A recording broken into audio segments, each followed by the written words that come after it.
What's up, guys? Welcome to your 32nd Android tutorial. We're gonna use this or play with this text play for the most part. Activity. I know it's kind of boring because text is no fun for the most part, but we're gonna work within this where's the fridge checking statement, and we're gonna set up something called a switching case. Now this is gonna be pretty important for a lot of things that we're gonna do. Basically, what a switching case is we're going to say, hey, this is what I'm looking for. That's called the switch, that question for the most part. And then we're going to have a lot of answers, and those are called cases. So if we have a case of a certain answer, we can do something within that method. For the most part, it's kind of hard to explain without showing you guys, so let's just set it up. We're going to say switch, and within the switch we're going to give it three choices. So we're going to say, either 0, 1, 2. Basically, those could be our answers. So the question is, for the most part, what number are you? And how we're going to do that is we're going to again use our random variable that we set up. So we're going to say crazy.nextInt, and then we're going to say 3. So that's going to give us three choices, and then we just need to set up a new pair of brackets, hit enter, and now we can set up our cases. But again, this is just going to give us a random number for the most part, and the number is going to have basically three choices, or three things that it can choose from. But the number is actually that it's going to display is 0, 1, and 2. So as you can see, those are three numbers, and that's what we're going to set up our cases to be.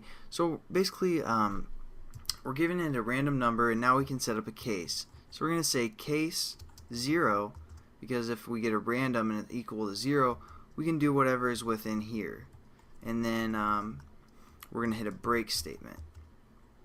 And then we can say case 1, and then a colon, and then a break statement. And then we can also have, lastly, case 2, and again a break statement. Now basically it's going to give us a random number, and if we get the answer of 0, we can do whatever's in here, and then it's going to break our case, and it's not even going to look at anything else because it already found the 0. That's basically what the break is.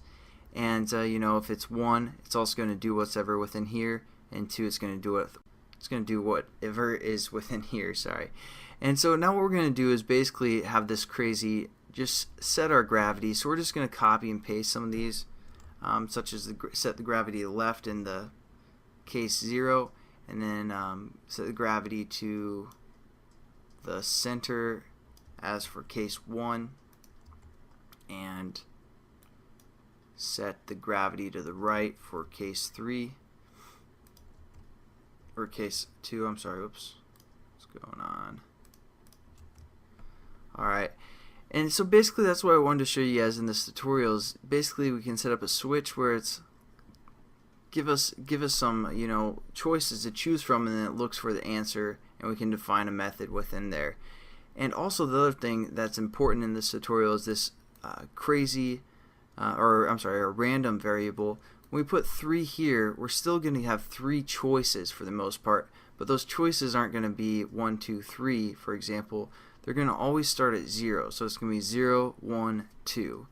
So now let's just save it and run our application and see what happens for the most part. And also maybe one last thing that we're going to do is set display dot set color here to let's see, I don't know, white I believe is the default. Not positive. So there we go. We're gonna resave this. Oh, set text color, I'm sorry. And then we're gonna save this and run it again. And there we go. Here's our text play, and we can just say, Travis, and we're gonna get invalid. And let's just check some other things. We're gonna say blue, and it's gonna change your text to blue, and also have it become blue, and then again if we say something else, it's going to go back to the invalid. That's basically the last else in our if else clause. And let's try our new method, where's the fridge. And then if we just keep clicking our try, it's going to kind of set it up in a random place, random color, random size, and random gravity for the most part. So hopefully you guys kind of understand the random and basically what this application can do and everything that we've done with it. I think it's a pretty good kind of introduction to the Java for the most part, and working with the text view and how to use some of those methods. So again, thanks guys for watching, and I'll catch you guys in the next tutorial. Have a good one.